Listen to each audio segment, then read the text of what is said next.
So thank you so much for having me. I was really appreciative of the invitation. It's my first time that I've been here in Greece, and getting acquainted with the Greek context and some of the challenges that are peculiar to Greece was really fun. I should start. I always like to thank the translators, and I know that most of you aren't using the translation, but I thought I'd tell just a funny story. A couple of years ago, I was giving a talk, and I was relying on the translators to help me in the talk, and I told a joke, and I waited for the translation, and everybody laughed. I felt good. The next day, I was driving. The mayor of the city I was visiting had allowed me to go and visit a site using his driver, and the driver said, "Oh, that was really funny yesterday." And I thought, the joke wasn't that funny that you remember it, and what had happened was the translation. I was speaking so rapidly that the translator had fallen behind. So the translator said, "He just told a joke. It's funny. Please laugh." So those might be the best jokes I have. So if at any point in this talk I just say, "Please laugh," I would, please do so. Or if the translators say that, please. So I want to give, I'm an economist by training, and as I think about the issue of how students make decisions in college, I put this graph together because it's a very simplistic way of thinking about it, that most of the time when we think about our individual decision making for college or for anything else, we think about what the benefits might be of something, and we compare it to whatever the other alternative might be. So for example, when most of us decided to attend college, most of us thought, oh, I can study this program or I can study another program. And we thought about each of those programs and we made a decision as to what would be best for us. And when we consider that, we considered the benefits, monetary, the salary that we might receive. We considered the costs that we might incur. We also considered the non-pecuniary or non-monetary costs.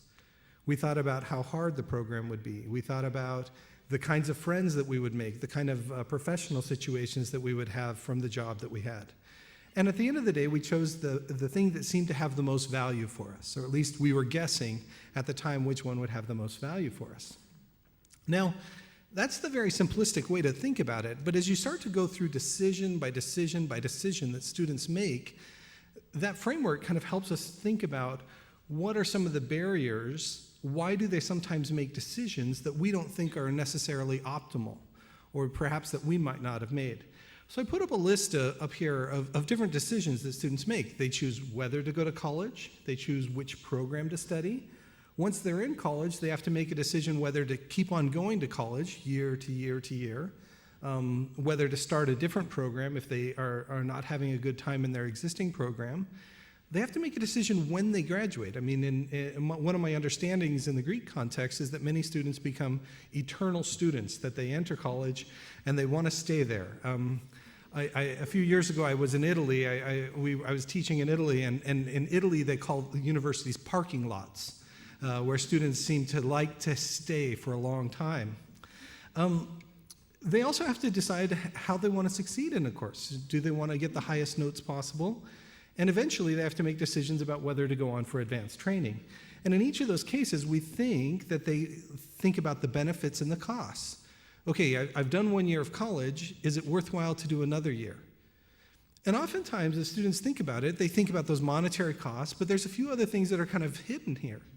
One of them is that they're kind of doing the thing that they think is best, and sometimes the type of information and the accuracy of that information isn't quite as good as we'd like. And I'll talk a little bit more about that.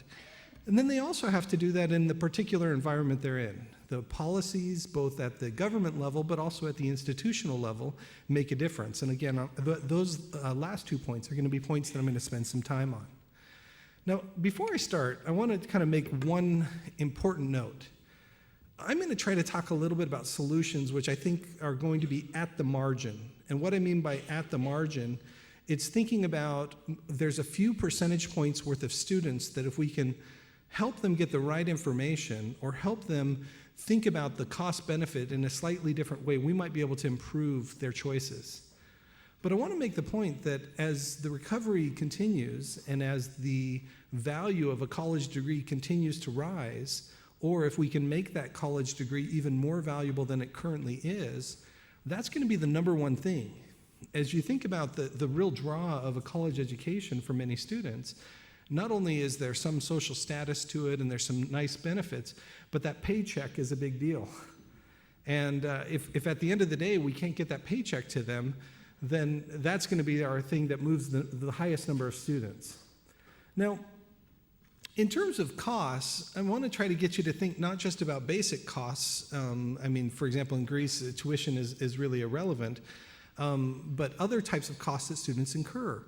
The cost that they have in terms of the time and energy they put there, the foregone earnings that they could have made if they decided to do something to work instead. And then also there's these kinds of hassle factors. I often laugh when people call me doctor, because when you go to a doctor, the goal is to feel better at the end of seeing the doctor. And my goal as a professor is to make my students' life as miserable as possible for the time they're in my class. And so there's a cost that students incur by taking a class from me, which is I'm going to have them face some type of pain in order so that they might have some learning at the end of it. Now, I put this comic in here because I thought this was good. It's October, so it's Halloween in the United States. My kids are deciding their costume. And now in the United States, we have a higher tuition, but the kid's costume is just a T-shirt that says college tuition costs. And he says, I agree it's not much of a costume, but apparently it scares the heck out of my parents. And now, as we think about what we want, oftentimes what we want as a society is something different than what students want. And for example, these eternal students that we talked about, we want those students to finish faster. We want students who perhaps haven't decided to get any training to get additional training. And we want that for a couple of reasons. One of them is we think that there's an externality associated with education. The more educated students are, the more we might have additional economic growth. In the opening remarks, the link between recovery and education, that education is a vehicle that might be able to help us in that dimension. There's other benefits that might come for that. For example, we know in more educated populations, the long-term health of the population is higher, and so as we think about something like long-term health costs, a higher educated population is going to lead to less public expenditure in the future. The other thing that we need to also acknowledge is that college may not be optimal for all students. Oftentimes, when we talk about college, especially in the United States, and I should probably do an aside here to say when I was consulting with the White House, it was the prior White House. I'm not sure the current White House consults with anyone, but as students, oftentimes we talk about this normative notion that we think all students should get a college education. But I don't know that that's essentially what we mean. I think we want all students to receive training of some type that would help them to be better integrated in the economy. But we need to recognize that for some students, that may not be an MBA. That may not be a master's degree in anything. It may not even be a bachelor's degree. It might just be some type of training. And we need to think about that. And then for the Greek context especially, we need to think a little bit about brain drain. That sometimes the best and the brightest go, and then we have to think about incentives to keep those students, but also incentives for those students to return if they have left, so that they can bring that extra training that they've received and try to bring it back so that they can benefit the country. Now, in terms of the context, as we start to think about it, I want to kind of talk through a few different trends that are going across the world, in part to try to get you to think about some of the new problems that we face. One of them is the cost to students. Now, Greeks are very unique in this situation because of the constitutional protections around the price of college and some of the benefits that students receive with college. But across the world, one of the things in this era of austerity, there's been an increased effort to try to find different ways to find ways to transfer costs to students. In UK, you might remember the demonstrations from the students when the UK actually increased tuition for the first time. But eventually, as we start to think about this, part of our recognition on this is that the primary benefit of college goes to the student in terms of future resources. And so trying to figure out the best way that we possibly can to make it to where those costs face them. The second one is massification of higher education. We have record numbers of students applying to college, attending college worldwide. one of the things that I often teach is that the whole part of the reason for the Bologna reform was because China was coming. There is such a demand for higher education out of China, and many of those students travel abroad and are willing to be full-paying students at whatever institution they attend. And they've become a source of revenue for many countries to actually bring in those students. So we've got to think a little bit about that. That also has its costs in terms of thinking about the ability of a country like the United States or the UK to attract some of the best students from other countries, and trying to think a little bit about how do we keep those students. I also put up here the rise of vocational education, because in many countries, I do a lot of work in Latin America, the biggest innovation in higher education has been the emergence of short-term training programs that focus on a particular vocation. And trying to figure out ways to attract and to direct more students to attend these types of programs has been one of the challenges. And then, of course, austerity. Now, let me get into then the topic, really trying to think a little bit about how do we start to find solutions. So I want to show two different pictures. So one's a picture, the other's a graph. And the x-axis here are different types of universities, ranging from non-competitive universities all the way up to the best institutions. And the numbers here are the 6-year graduation rates for bachelor's degree students. That's our y-axis. And so, of course, the better institutions on the far side have higher, on average, outcomes. But what I'm interested in is not the mean of these outcomes, but the range. So the dotted line, or the vertical line there, indicates the range. And so if you look on the far left at that non-competitive sector, the worst sector in the United States, there are institutions that manage to have almost all of their students graduate in a 6-year period, and there are institutions that almost have none of their students graduate in a 6-year period. Now, from a perspective of trying to think about whether there are solutions that a university might have to successfully get students through their programs, these schools are somewhat homogeneous. They have similar students. They have similar legislative constraints on them, but yet they have very different success rates. To show you another one, this is just a simple graph of a few different universities, where each of these universities, these are selective universities in the United States, if you compare them to the similar institutions with similar student bodies, they outperform those others. So the question for us is, what are they doing that seems to somehow improve these outcomes for students? So I'm going to try to come back to that model that I showed you at the very beginning as we start to think about how students compute the benefits and the costs.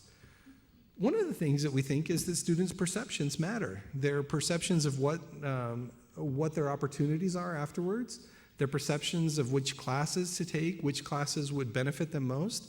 Those are all things that they're considering in real time. And what we find is that one of the patterns in institutions that are successful is they really push out information in ways that are productive for students and help students to calibrate what they want to accomplish and to set goals for that. And I'll talk a little bit about a couple of specific examples here in the next couple of slides. A second one is the non-monetary costs. Probably the number one non-monetary cost that students have is the pain of attending a class that's difficult. When I was starting college, I was under the delusion that maybe I should be an English major. And it turns out I'm a very bad English student. I would have to prepare something on the order of 9 hours for any one class, as opposed to economics, where I could almost fall asleep during class and sleep through class and somehow perform well in the class. There was a huge difference in terms of the amount of effort I had to do. But in terms of managing that non-monetary cost, one of the things that successful institutions do is they try to find ways to help students manage the classes that are difficult, to help them understand that sometimes it's not just about memorizing some formulas so that you can succeed in this class, it's about learning the concepts so that you can succeed in the next classes. That sometimes you have to sacrifice in the short run in order to have those long run benefits. Now, again, I just want to, as I go through a couple of solutions that I've done research on, I just want to emphasize that, again, these are changes at the margin. When I started working with the White House, Cass Sunstein, who was at the time the chief of staff of Obama, he called and he said, we've got a problem. We want to improve graduation rates by a few percentage points this next year. I was like, okay, that's reasonable. He's like, but we don't want to spend any money. We can't. And so the quest was to find this, how do you find something that has a very low cost, but yet yields some benefit to us? So let me give you the first example. The first example I'm going to talk about is how do you improve information to students? And one of the ways that we've used, the problem here is students often have the wrong information. I did a study where we just interviewed students and said, well, which class did you take? How did you decide which class to take? And oftentimes the criteria that students used was, it was the easiest class available. It was the class that my friends were taking. I heard the professor was nice. They don't say that about my class. But what we find is that students often have bad information about what actually might be productive for them. And so one of the things we want to try to do is figure out how to get them information. Now, when you were walking in, I tried to watch a number of you just so I could make this point. And in fact, during the talk, there's a number of you who, we all love our security blanket. Our security blanket, of course, is our iPhones that are out there. And many of you have probably received at least one text message during this time, or perhaps sent a text message. For students, oftentimes they live on text messages. And so one of the things we decided to do was, well, maybe there's a way for us to use that reliance on text message to pass the right information out to students. And so we're going to go through a study that we did where we basically used text messaging to try to change and try to help students confront some of these barriers. So what we did was we found students who basically were over 50% of the way done with their academic studies.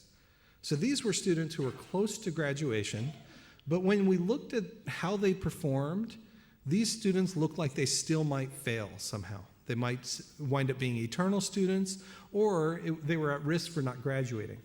So what we did was we just started sending them text messages. We wrote these text messages, and the text messages were really about life skills. We talked about, hey, how do you deal with it when it's hard to finish a class?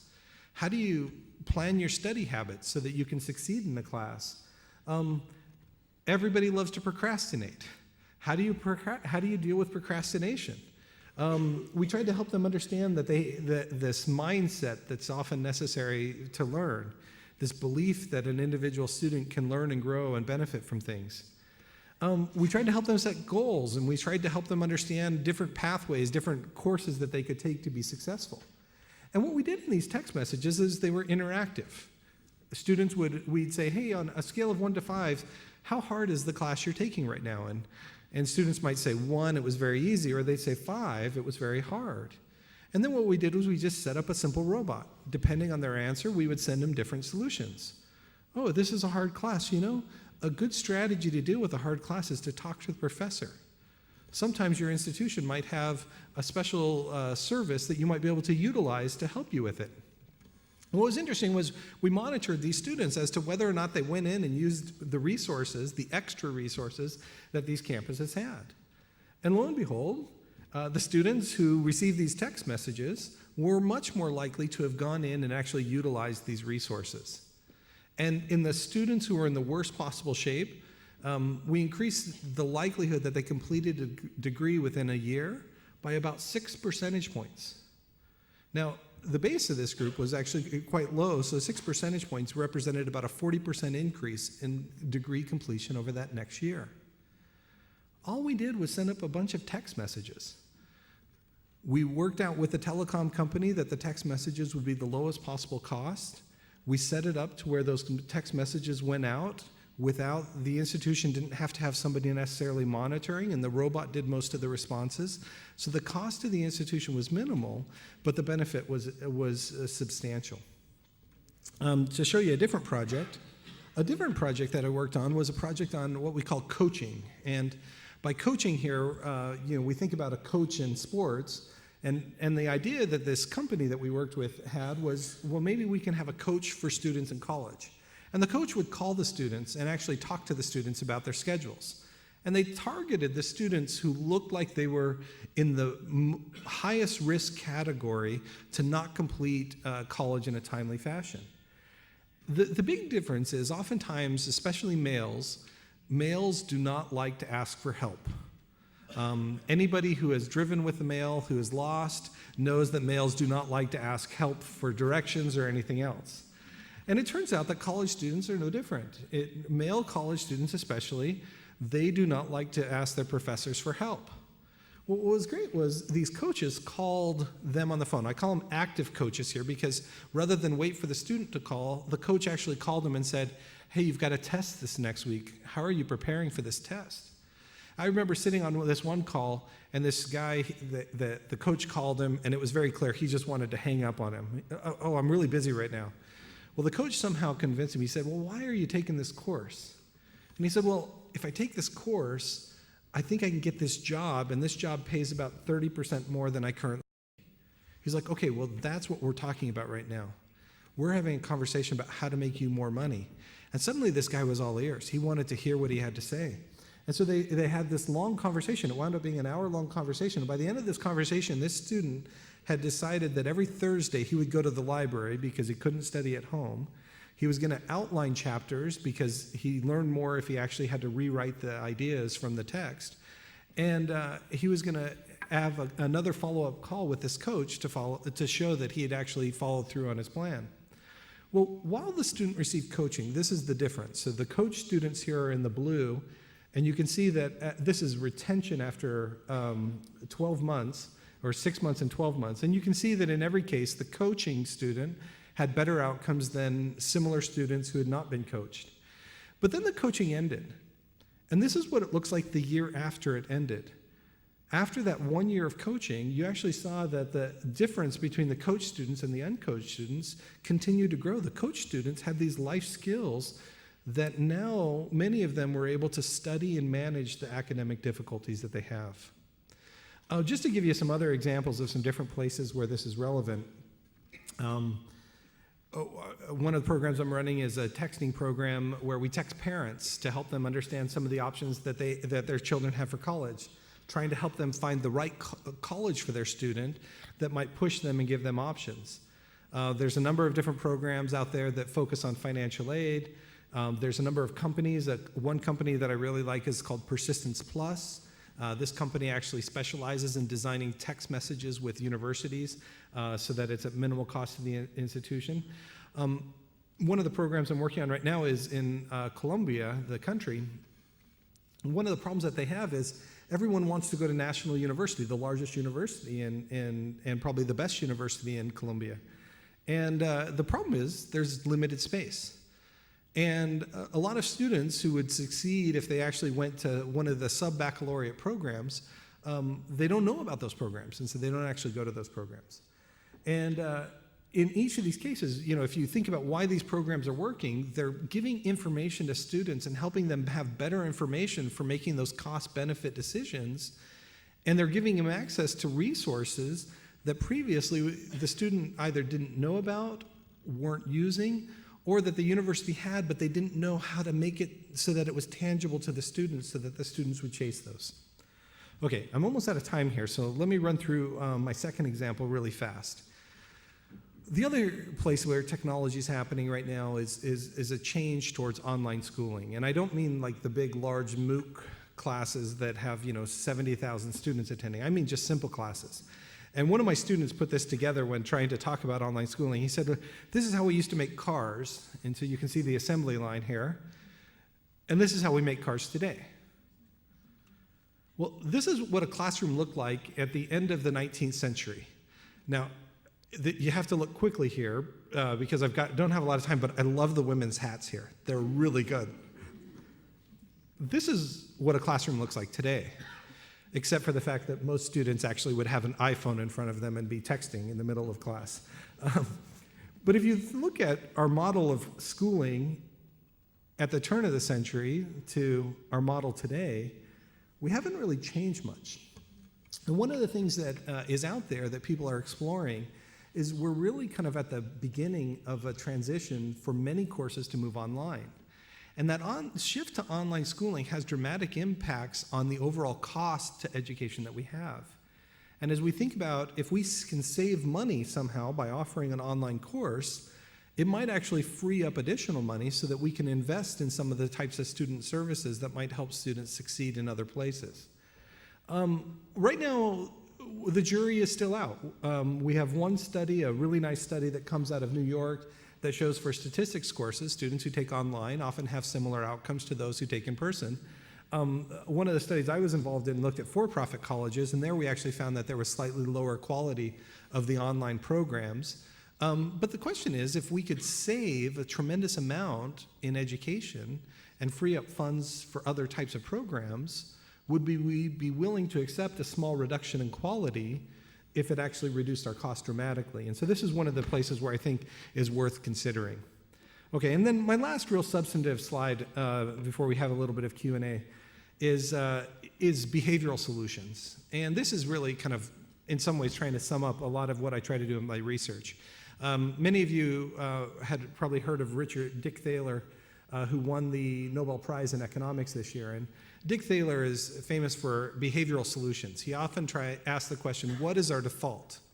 And just as a very simple example, one of his papers that was cited in the Nobel Prize was he went into these firms and he actually looked at what the default was. And in particular, the firms he was looking at, if people had been employed for a year, they qualified for extra benefits.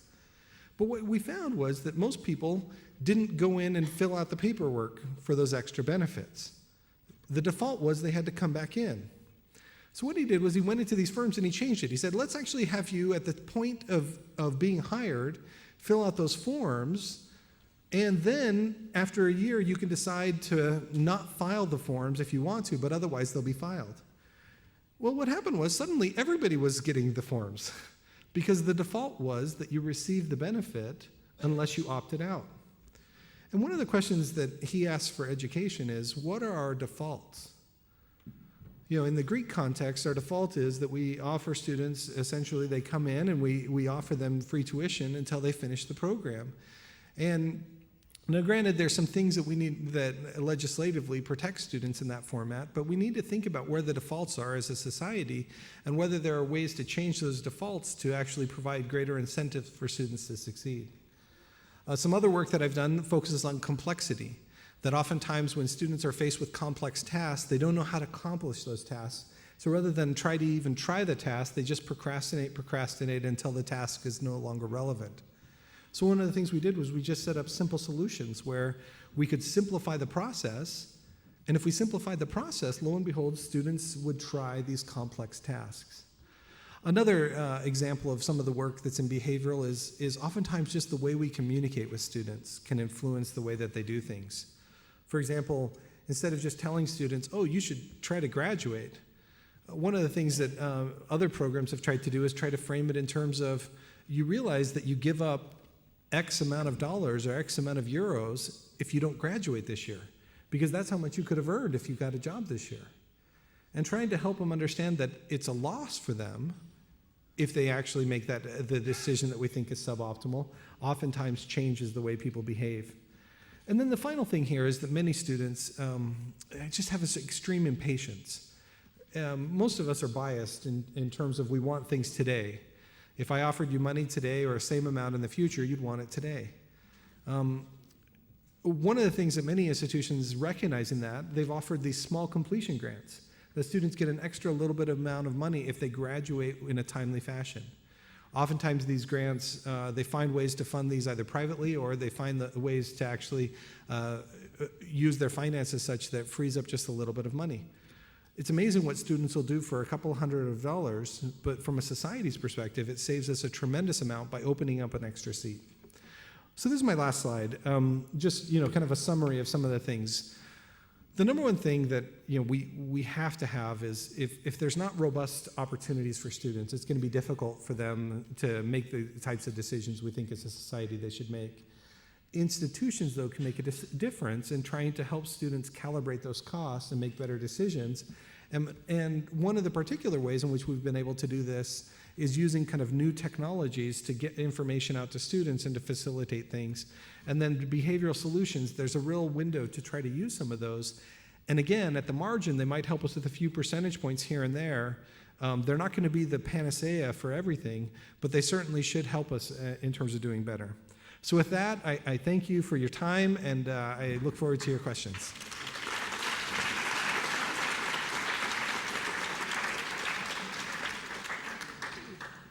So we have mics, so please. Yeah. One thing perhaps that was not touched and we found very important during our studies was the different channels of learning. So we learn from you directly, in the classroom, but we learn from each other by, solving problem sets together, by dining out together, by being friends with each other. And we also learn from socializing, like the dinner you went yesterday and, one with the other. And I think this is a very important factor that, separates places of excellence from competitive places, from, average places, and from, the low end of the spectrum. Would you like to comment upon those channels of learning? Sure. So a couple of things, and I'll, first off, the point is that we often learn from each other. When I start my classes, I often tell students that the number one learning they're going to have is not from me as the professor, but it's from each other. It's the quality of the comments that they make. In fact, I had this one I teach in a program where we have students who are getting degrees in education and students who are getting degrees in business. And one time I was with all the business students and I said, well, why is it that you want to do this degree for both of them? And one of their points was they wanted to learn from their education peers. Now in that particular class, they had already formed study groups, and all their study groups were all business students or all education students. They never had mixed. And I said, wow, there's something inconsistent here. You've told me you want to learn from your peers, but you're not willing to actually spend time with them. And so that peer interaction is I agree, absolutely. One of the things as we move into kind of an online education, one of the things that we're concerned about is what those peer interactions are going to look like. And one of the places where we've been doing active research is to try to find how you can have online education more vibrant discussions. And so one of the things we've been working on is trying to understand how peers respond. And it won't be much of a surprise for you, any of you who've participated in online discussions, the student who writes 3 pages of dialogue, nobody reads it. The people who write small statements but start to have a conversation online, you actually find that those online courses actually have higher educational outcomes as a result of the peer interaction. So it's a great comment, but it's one that we still need to encourage. That peer interaction is going to be the number one thing. And it's not just that peer interaction, it's the skills that we learn as we interact with our peers that are not necessarily about the subject matter, but it's the ability to communicate with each other and express our ideas and defend those ideas when we need to. Other questions? I'll let you, I've got one here in the front and one over here, so whichever direction you want to go with the microphone. Would you say that this peer interaction method, let's say, would apply to university education, or could we envisage this thing happening in secondary education or even in primary education? I think the answer is in all levels of education we find salience in peer impacts. It's been easiest to measure it as an empirical in an empirical study. It's easiest to measure it in higher education because oftentimes the peer interaction changes. In primary education, students are often with the same peers most of the day. In many of secondary, we don't have as much variation in our peers as we do in higher education. And so, but in higher education, we found that it's not just educational outcomes, it's also even political attitudes. A student who is on the far right, if they're paired with a student who's on the far left, what we see is both of those students moving to the center as they have that dialogue and start to understand each other's point of views. Let's go with the question. Hi. I think one of the reasons why higher education in Greece doesn't work that well and why we end up with eternal students and things like that, or not motivated students, is that they're not exactly sure why they ended up where they ended up. Like they have to make decisions about their lives very early on, where they don't really know what they like. Lately, we're seeing in Greece like summer schools, like the summer school that we offer at our school, that help the students experience what they might or might not like for later, but that's for very few students. Do you see that happening in the US as well? And let's say, okay, at some point we might find the dream solution that fixes that, but once you are in a position that it wasn't your incline, you end up realizing you didn't like it, do you try to fix it, like make you like it or educate you to like it, or do you help students switch to something that would be more appropriate? This is a good question, and it's one of the places where really most European universities, most universities outside of the United States are very different. I mean, one of the things that happens at the United States is you're admitted to the university, and then you have a period of time once you've entered the university to decide what your program of study is. And most universities worldwide, the program decides which admits the students to study in the particular program. Well, the difference in the problem here is that if you don't like the program, do you keep going in the program or do you stop and introduce something else? And so there's a couple of different efforts that have been underway. The summer school is an excellent idea, but as you mentioned, it's not available to most students. The one thing that we've seen successful, for example, in Brazil, we've seen it a little bit in Chile and Colombia, is we've seen programs that have some flexibility in the first year, where the courses students take would actually help them transfer easily without a loss of time into a different program. And the more that we can build that flexibility, the less that we find students who wind up unmotivated in a particular field of study.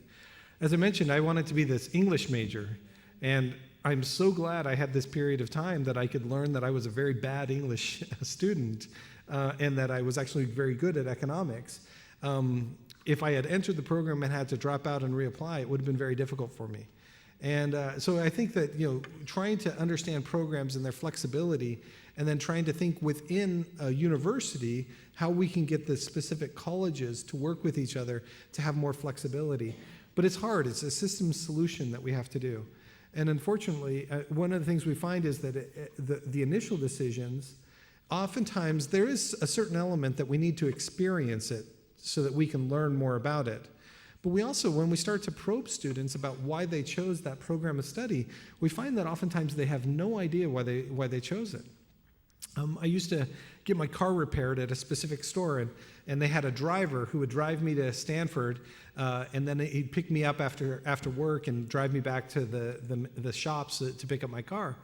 And it's like the worst thing in the world to be a driver for me, because whatever research project I'm working on, I start asking you questions about your experience. And this student, I just kept on asking him, well, why did you choose to, he was a student at a local university, and I kept on asking him, well, why did you choose this? Why did you choose that? And the best answer I got out of him was, my brother said I should do it. And it was like, well, are you happy in it? Well, it's kind of boring.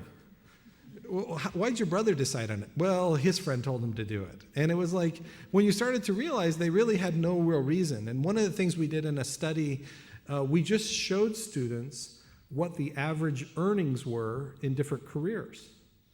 And suddenly students were using the potential for employment and the potential for higher earnings as their criteria, rather than actually, whether the professor was hard or whether their brother said it or other reasons like that. So to the extent that we can identify students who are making those decisions without a real basis for those, the sooner that we can help them get information that would help them in that decision, the better choices they'll make. But it's certainly a challenge that we can overcome, but we have to think structurally as well as what that information is. Other questions? Well, I appreciate your time. I'll be around. If there's other questions we have later on in the program or later today, please feel free to ask. Again, thank you so much for your time.